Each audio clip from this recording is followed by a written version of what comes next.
Hola, muy buenos días. Nuestro grupo está conformado por Cano Victoria, la persona que les habla Gómez Sofía, por Hernández Nicole y por Maecha Laura.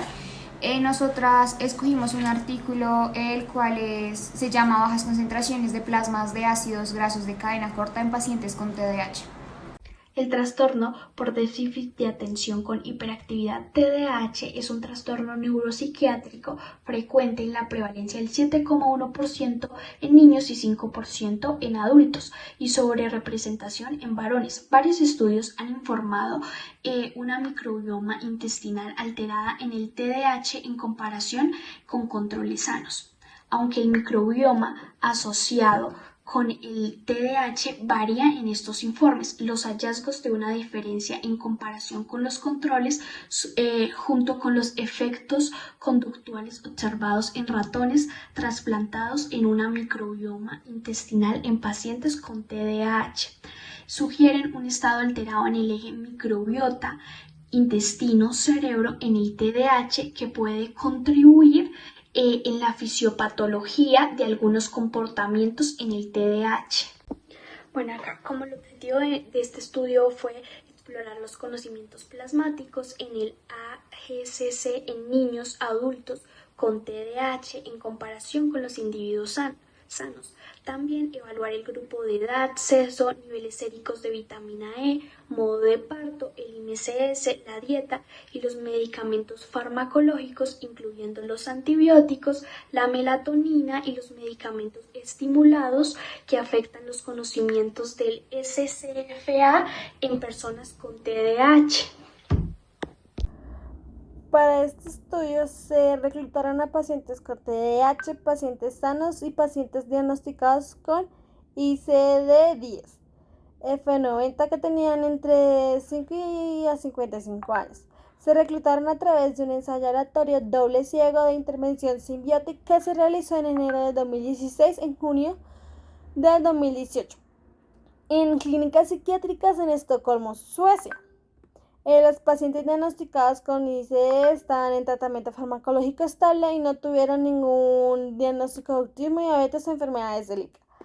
Se reclutaron también individuos de la misma familia de algunos pacientes. Los controles cumplían los criterios y cada participante respondió a cuestionarios sobre síntomas psiquiátricos, síntomas gastrointestinales y suplementos de vitamina D. Se recolectaron muestras de sangre venosa sin ayunar. Finalmente, de los 248 pacientes con TDAH reclutados, 233 proporcionaron muestras de sangre y fueron evaluados con éxito para las concentraciones plasmáticas de ácidos grasos de cadena corta. Se realizó un cuestionario de alimentos para recolectar información sobre la ingesta de alimentos. Se realizó un cuestionario de alimentos para recolectar la información sobre la ingesta de alimentos de los pacientes, en los que se dividía los alimentos comunes y no comunes. Las opciones de respuesta iban de 2 veces o más al día. La energía de los 57 alimentos se derivó de las respuestas basadas en sus tamaños y composición de nutrientes. Se dividieron en 12 grupos de alimentos básicos y no básicos, con porcentaje energético de la ingesta total de energía para cada individuo. Los básicos consistían en verduras, carnes, frutas, lácteos, granos, y los no básicos en bebidas, dulces, snacks, enlatadas. Para el análisis se crearon componentes principales del porcentaje de energía de los grupos de alimentos. Los análisis se hicieron en 2 rondas, una en marzo de 2020 y la otra en julio de 2020. 22 muestras de pacientes fueron analizadas en ambas rondas, seleccionadas para cubrir el rango de los valores de la primera ronda. Se excluyeron 3 de los ácidos grasos de cadena corta. Los análisis de datos debido a la poca concordancia entre las 22 muestras repetidas analizadas en ambas rondas, dejando 6 analíticos para estudiar. Antes del análisis en 2 ciclos de congelación y descongelación para cada lote, se realizaron por triplicado 2 controles de calidad. En la figura 1 nos muestra comparaciones de niveles de plasma entre varios de los pacientes en los que se hicieron los estudios. Se llegó a la conclusión de que los pacientes diagnosticados con TDA tienen menores niveles de ácido fórmico, acético, propanoico y succínico que sus familiares sin este diagnóstico. Podría pensarse que los bajos niveles de estos ácidos en el plasma es causa de un factor genético. Sin embargo, aún usando pares de personas de la misma familia, de consanguinidad directa, se evidencia que los pacientes con TDA tienen menores niveles de estos ácidos. Los factores que fueron probados de manera independiente, como la edad, el sexo, los niveles de vitamina D y otros, afectan considerablemente los resultados de niveles de plasma en cada persona. Los pacientes adultos tienen mayor concentración de ácido fórmico, acético, propanoico e isovalérico que los pacientes que aún son niños, mientras que los niveles de ácido succínico son casi iguales para ambos. Estos datos podrían explicarse gracias a la diversidad del microbioma natural del organismo, debido a que en los niños fluctúa más que en los adultos. Y en cuanto a los pacientes adultos, las mujeres tienen mayores niveles de ácido acético y fórmico que los hombres, mientras que los demás ácidos se encuentran a un nivel muy similar. Los factores que afectan los niveles de plasma son muy difíciles de especificar, porque si bien un factor puede ser genético, también puede ser producto de la edad, la dieta, los fármacos que se han tomado o el estrés. Y aunque podría pensarse así, estos niveles no se ven afectados considerablemente por la severidad de la expresión del TDAH u otros trastornos como el autismo o la desregulación emocional.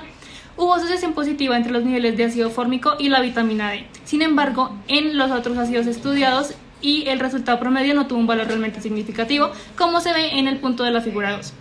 Además, el uso de antibióticos y estimulantes neuronales y el tiempo por el que se toman puede alterar la composición del microbioma natural del organismo, como la producción de ácidos grasos, incluso después de un tiempo de haber comenzado a tomar los medicamentos, como se ve en los puntos de I de la figura 2. Bueno, las conclusiones a las que llegaron los autores de este artículo fueron que los pacientes adultos con TDAH pues presentan niveles plasmáticos mucho más bajos de ácido fórmico, ácido acético y ácido propiónico y ácido succínico que los miembros adultos en los de la familia.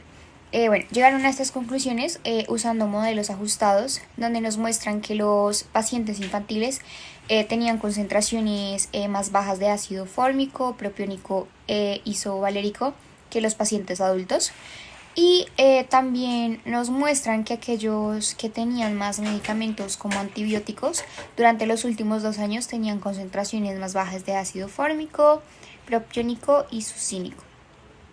Bueno, como última conclusión a la que llegaron los autores de este artículo fue que pudieron notar que después de ajustar la medicación antibiótica, los niños que actualmente tomaban medicación estimulante presentan niveles más bajos de ácido acético y propiónico, y los adultos con TDAH pues tenían concentraciones más bajas de ácido fórmico y propiónico que los miembros adultos sanos de la familia. Pues en total los hallazgos que nos muestran son que los niveles plasmáticos de la SCFA son más bajos de lo normal que en el TDAH, explicando pues en parte por la medicación antibiótica que se les da, la edad y el uso de estimulantes. También llegan a la conclusión que pues aún no se ha explorado si esto tiene una importancia en la parte clínica.